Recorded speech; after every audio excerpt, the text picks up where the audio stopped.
말씀은 증인된 삶이라는 말씀으로 사도행전 1장 8절을 가지고 서로 은혜를 하겠습니다. 저는 계속해서 새벽 예배를 마치고 도농역에 나가서 출근하는 사람들을 향해서 복음을 전하고 있습니다. 5년 전 대구에서 남양주로 올라오기 전에 그래서 저에게 말씀을 하나를 주셨는데 에스겔서 3장을 주셨어요.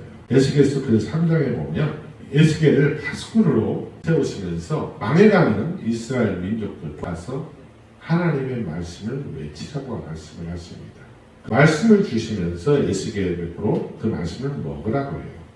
그 말씀을 먹었더니 뱃속에 들어간 그 말씀이 꿀송이처럼 달고 오묘하다고 표현을 하고 있어요. 그 정도로 하나님의 말씀이 우리에게 오묘하고 달고 맛있어요. 또 어느 때에 보면 말씀이 전혀 와닿지 않을 때가 있어요. 그때마다 하나님 이 말씀을 저가 먹을 수 있도록 은혜를 달라. 내 힘으로 읽는 것이 아니라 성령의 인도하심으로 이 말씀을 읽을 수 있는 은혜를 달라고 기도할 때에 성령께서 그 말씀이 읽을 때 말씀이 모르게 뜻을 모르는데도 술술술술 막 시냇물 흘러같이 흘러가면서 내 속에 확 들어와서 와 말씀이 이렇게 쉽고 오묘하고 놀라운 것인가 참 신기하다라는 것을 느낄 때가 있습니다. 이것이 바로 성령의 은혜입니다.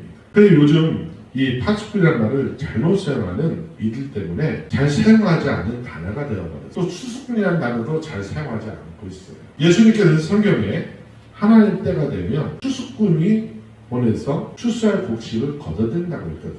그런데 이 추수꾼이라는 단어를 잘못 사용하는 우리들이 있습니다. 이 파수꾼은 망대에서 적들이 쳐들어오면 이를 아군에게 알리는 아주 중요한 경계의 임무를 맡고 있는 사람들이에요. 그래서 에스겔서 3장 17절의 말씀을 보면 인자야 내가 너를 이스라엘 족속의 파수꾼으로 세웠으니 너는 내 입의 말을 듣고 나를 대신하여 그들을 깨우치라 라고 말씀을 하고 있습니다. 에스겔은 죄로 죽어가는 이스라엘에게 하나님의 말씀을 전하는 전도자로서 회개하고 하나님께 돌이키는 파수꾼의 임무를 부여받았습니다. 그리고 사로잡힌 민족에 가서 그들이 듣든지 아니 듣든지 고하여 이르기를 주의 여호와의 말씀이 이러하시다 하라고 외치라고 말씀을 하셨거든요. 제가 앞서 말씀드린 것처럼 대구에 있는 주암산 기도원에서 기도하는 중에 하나님께서 이 말씀을 저에게 주시면서 너 이곳에 올라가서 파수꾼의 사명을 감당하라 라고 말씀을 하시다. 바로 그때 저에게는 집이 간절했던 때였어요. 그런데 하나님께서 핸드폰을 보라고 하시면서 그 핸드폰 속에서 바로 이 화두를 지칭하시고 그곳으로 올라가면 저를 필요한 세 사람이 있을 테니까 그들을 돌이키라 말씀하시고 그리고 너는 올라가서 파수꾼의 사명을 감당하라 라고 말씀을 하셨어요. 그래서 저는 그곳에 순종하여 화두로 올라오게 되었고 정확한 세 분을 다 만나고 그분을 돌이켜 세웠습니다. 그 두 분은 이제 하나님께 토천하여 올라가셨고 이제 한 분은 암을 이겨내고 건강한 모습으로 삶을 살아가고 계십니다. 이와 같이 저에게도 하나님의 말씀을 주시고 그 말씀을 죄로 죽어가는 이들 향해 외쳐서 회개하고 하나님께서 돌아올 것을 종용하라고 말씀하셨습니다. 저는 이 말씀에 순종하지 않을 수가 없어요. 저는 하나님의 종이기 때문이었어요. 종은요 주인이 말씀하시면 그 말씀에 순종해서 해야 되는 것이 종입니다. 새벽마다 전철역에 나가서 출근하는 사람들을 향하여 이제 외치고 있는데 그들이 듣든지 아니 듣든지 외치고 있어요. 그 중에 한 분을 만난 분이 바로 여기 계신 우리 성도님이세요.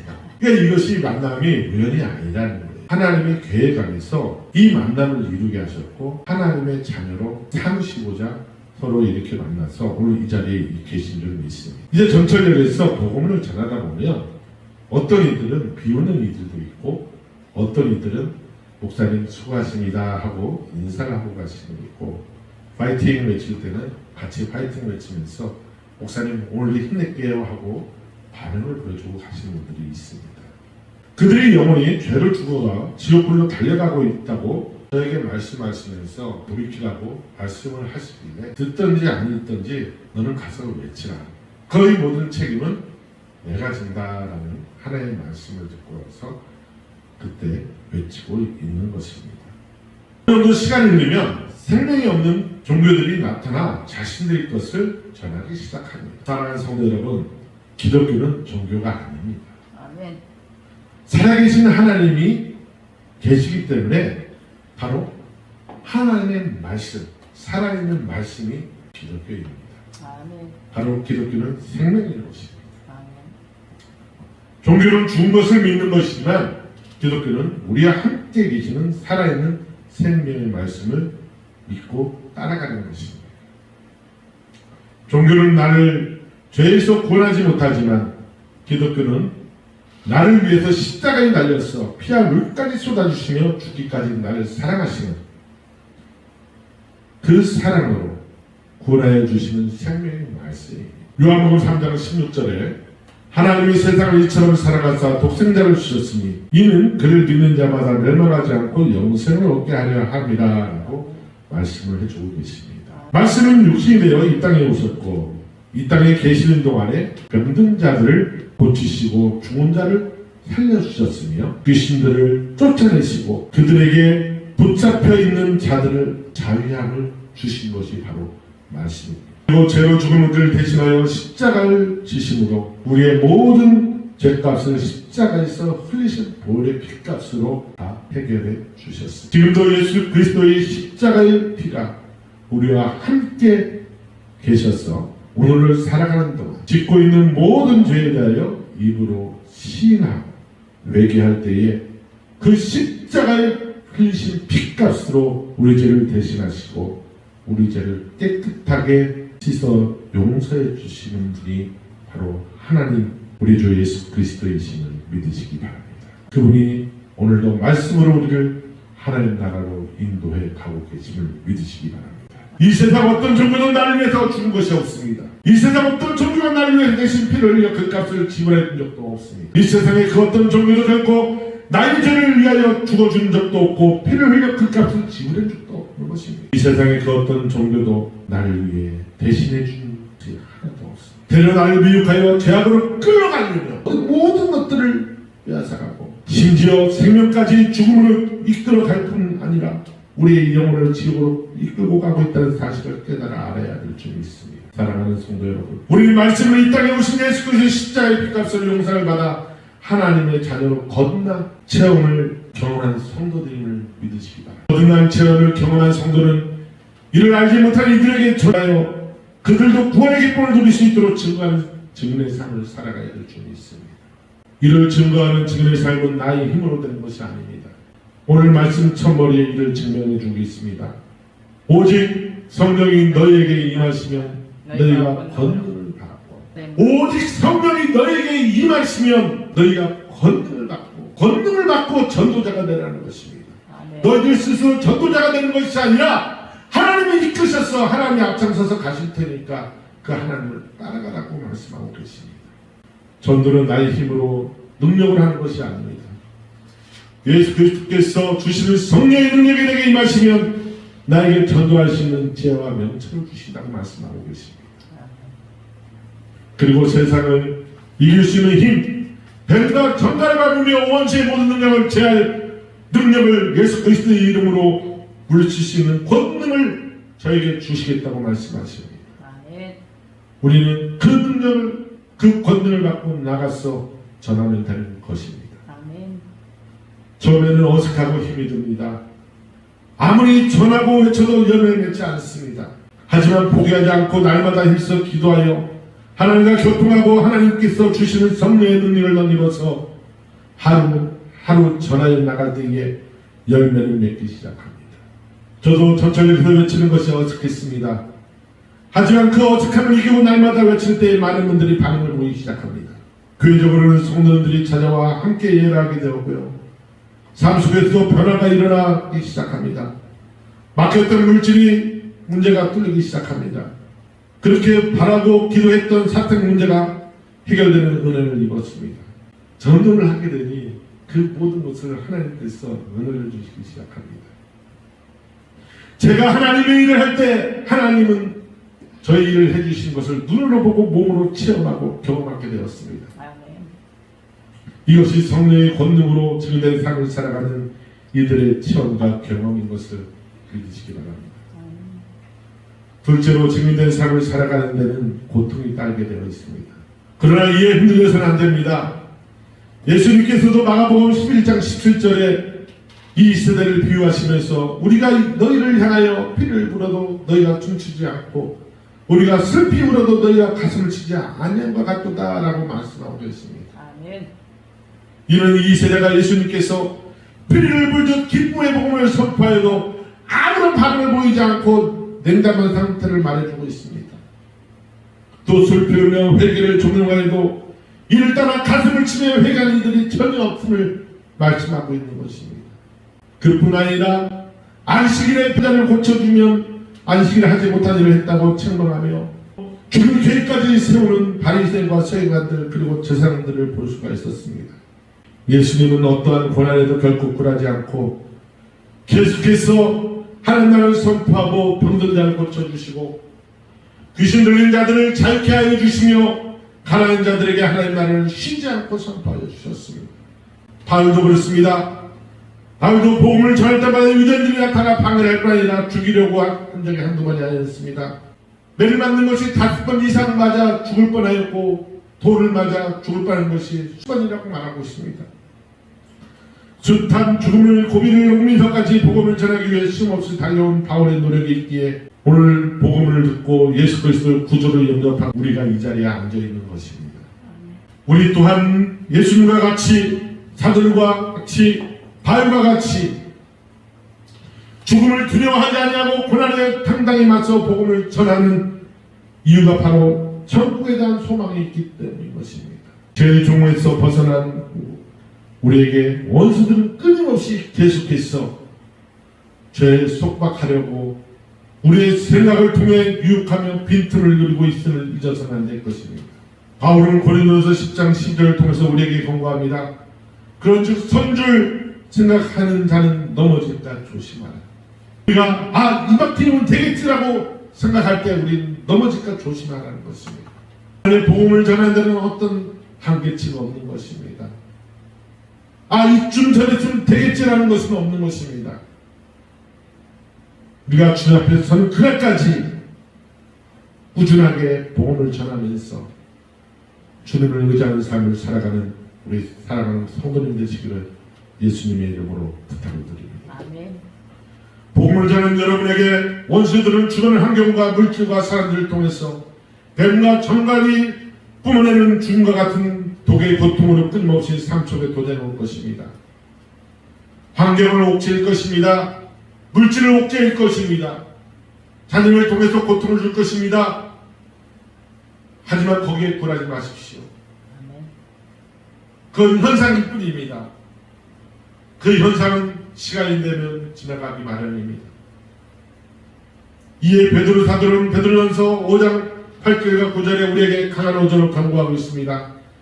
근신하라 깨어라 너희 대적마귀가 우는 사자와 같이 돌아다니며 삼킬 자를 찾나니 너희는 믿음을 굳게 하고 대적하라. 이는 세상에 있는 너희 형제들도 동일한 고난을 당한 줄을 알미니라 라고 우리에게 말씀하고 있습니다. 우리만 그 고난을 당하는 것이 아닙니다. 이미 믿음의 선조들이 그와 같은 고난을 당했다는 것입니다. 이러한 세상의 도전을 이기는 길은 죄와 사망에 눌려있는 삶 속에 돌이키는 회개와 영적 죽음에서 다시 살려주신 예수 그리스도의 구원의 십자가 피에 대한 사랑과 감사를 입술로 고백하는 것일 뿐입니다. 사랑하는 성도 여러분, 우리에게 고통이 다가옵니까? 우리를 돌이켜서 하나님 저의 잘못을 회개할 수 있는 회개를 달라고 기도하십시오. 그리고 지금까지 나를 지켜 보호해 주셔서 여기까지 인도해 주신 그 은혜의 감사함으로 그 주님의 그 사랑을 그 감사를 입술로 고백하시기 바랍니다. 이러한 세상의 도전을 이길 때에 우리의 입술로 고백하는 그 믿음이 되고 그 믿음은 뱀과 정갈을 나누며 원수의 모든 능력을 제어할 수 있는 성령의 능력으로 우리 삶을 지배하시는 새로운 힘을 공급해 주신 것입니다. 그렇게 예수 그리스도의 십자가의 보혈의 은혜를 증거하는 증인의 삶은 나의 노력이 아닌 바로 성령 하나님의 은혜로 살아가는 것임을 믿으시기 바랍니다.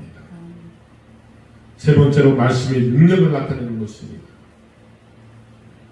요한복음 1장 1절에 대초에 말씀이 계시니라 이 말씀이 하나님과 함께 계시니 이 말씀은 곧 하나님이시라고 말씀하고 있습니다. 말씀은 하나님이십니다. 아멘. 창세기 1장 1절에 태초에 하나님이 천지를 창조하시라 말씀하시면서 하나님이 이르시되 빛이 있으라 하시니 빛이 있었고 라고 기록하고 있습니다. 아멘. 말씀하신 하나님이 말씀하시니 세상이 창조되어지기 시작합니다.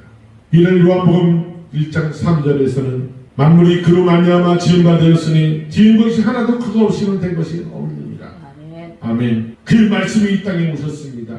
요한복음 1장 14절에 말씀이 육신이 되어 우리 가운데 거하시며 우리가 그의 영광을 보니 아버지의 독생자의 영광이요 은혜와 진리가 충만하더라라고 성경은 우리에게 증명해 주고 있습니다. 아멘. 말씀이 육신으로 오셨는데 그분이 예수 그리스도를 명확하게 밝히고 있는데 사람들은 믿지 아니하는 것입니다. 이 땅에 사람으로 오신 하나님이신 그리스도는 성령 하나님과 동행하시면서 말씀으로 귀신을 쫓아내시고 죽은 자를 살리시고 각종 병을 고치시며 가난한 자들에게 하나님 나라의 복음을 전파하셔 주셨습니다. 이제는 그 일을 우리도 할 수 있게 되었습니다.